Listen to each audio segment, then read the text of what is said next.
बिस्मिल्लाहिर्रहमानिर्रहीम अस्सलाम वालेकुम व्यूअर्स की हाल चाल है थोड़ा उम्मीद करती हूं तुम बिल्कुल ठीक हो सो रब ਤੁਹਾਨੂੰ ਹੱਸਦੇ ਰੱਖੇ ਤੇ ਵਸਦੇ ਰੱਖੇ।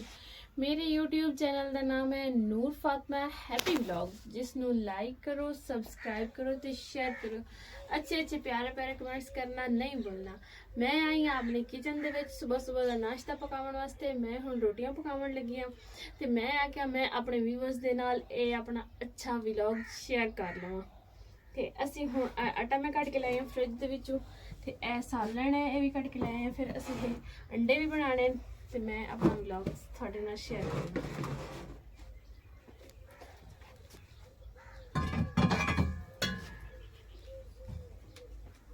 ਇਹ ਸਾਡਾ ਸਿਲੰਡਰ ਤਵਾ ਕਣਕ ਸਾਡੀ ਕੰਪਲੀਟ ਹੋ ਗਈ ਹੈ ਤੇ ਹੁਣ ਅਸੀਂ ਮਸ਼ੀਨ ਲਗਾਣੀ ਹੈ। ਮੌਸਮ ਬੜਾ ਖਰਾਬ है, इस वजह तो आज तो नहीं। तवा गर्म हो गया है, पहले तो मैं वॉश किया है लेकिन फिर भी मैं क्या आटा मार के इसमें साफ कर लेंगे जेड़ा भी पुराना घी शी है ना ये वो खत्म हो जाए। मैं हूँ बनाने पराठे, जेड़ा मैंने एक पेड़ा बना के रख लिया हूँ दूसरा पेड़ा बनाने लगी।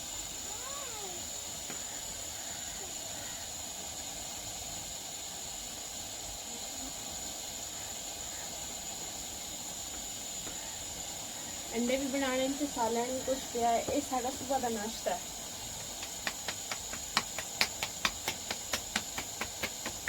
तवा काफी गर्म हो गया, आटा फ्रिज वाला ठंडा ही इस वक्त मैं थोड़ी सी पेड़े करन दे विच या रोटी बनावन दे विच लेट हो गई।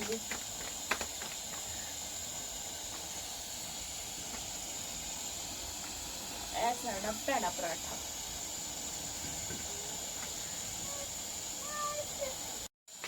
हाँ जी पराठा पक के तैयार हो गया है। देखो कितना प्यारा बनया हुआ है। तो पहले मैं थोड़ी एक और गल दसनी है, जी पहली मैं रोटी मारी आई मैं तवे उत्ते ये हुण असीं ये जाया नहीं जानी, ये असीं अपनी मझ नूं ते कट्टे नूं खानी।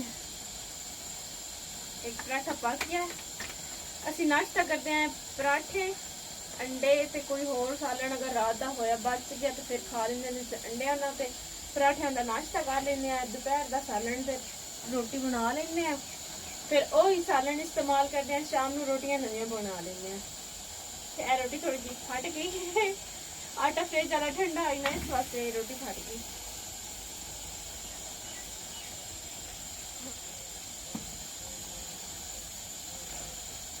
अगर ताज़ा आटा हो ना फिर अभी रोटी नहीं फटती। ये फ्रिज वाला ठंडा आटा पहले दी बर्फ जम गई तो फिर ये ठंडा होया तो इस वास्ते दी रोटी फट गई। हाँ जी मैं अंडा बना लिया है, ऐ वेखो बन के तैयार हो गया। रोटियां भी पका ली हैं, बाकी मैं करती पई हां सालन गरम। जेड़ा साडा रात दा बचा होया सालन आई ना कुछ जे सालन है कुछ अंडे बना नाल दही है नाल लस्सी मक्खन। साडा तो नाश्ता इस तरह का होंदा है, चंगा तकड़ा नाश्ता, क्योंकि असी करना है काम। ब्रेड ब्रूड साडे कोल नहीं खाईदे, असी खादे ही कदी ना कोई जैम ना ब्रेड, क्योंकि वो शहरी लोग खांदे उन्हां ते काम कोई नहीं करना हुंदा ते एक दो ब्रेड ते गुजारा कर लिया। असी करना हुंदा काम। हुण नाश्ता करके मझ दे पट्ठे करने करके ते फिर उसनूं पाने, फिर कणक जिहड़ी है कुछ रांदी बन्नण वाली वो बन्नणी है, बन के ते फिर साडा काफ़ी काम हो जांदा। साडा नाश्ता भी माशाअल्लाह अच्छा खासा हुंदा है। शहरां दे नाश्ते आम कोई नहीं होंदा और एक टाइम ना भी। हाँ जी बस मेरे पीछे तो कणक नजर आ रही होनी है, वड्डी पई थोड़ी जी ते थोड़ी जी रहिंदी भी है।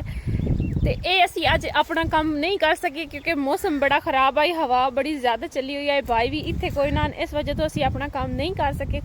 असी सुबह इंशाल्लाह अगर मौसम साफ रहा तो असी बाकी जी थोड़ी जी रहिंदी है भी वड्डनी भी है ते बाकी बन के ते परसों असां मशीन लगवा लेनी, क्योंकि न्यूज़ दे विच आया भी मौसम अगले आवन वाले दिनों दे विच बड़ा खराब रहना। इस वास्ते जिन्हां दी अगे कणक जिहड़ी वढ चुके हैं लोग वो अपनी कणक जिहड़ी मशीन दे विच दाने कढा लवन, क्योंकि मौसम बड़ा खराब रहना। उस बाद हुण शाम का टाइम है, बड़ा प्यारा माहौल बनया होया है इत्थे दा पिंड दा ते पिछू ग्रीन ग्रीन नज़ारे आ रहे हैं बड़े प्यारे प्यारे। तो मेरा दिल कीता मैं अपने व्यूअर्स दे वास्ते एक अच्छा जिहा प्यारा जिहा व्लॉग्स बना लवां, क्योंकि ये पिंडां दे नज़ारे शहर वालियां नूं कित्थे नज़र आउंदे ने, किस्मत वाले बंदियां नूं ये नज़ारे वेखण नूं मिलदे ने। ते तुसीं मेरी वीडियो लाइक कीती करो, मेरे चैनल नूं सब्सक्राइब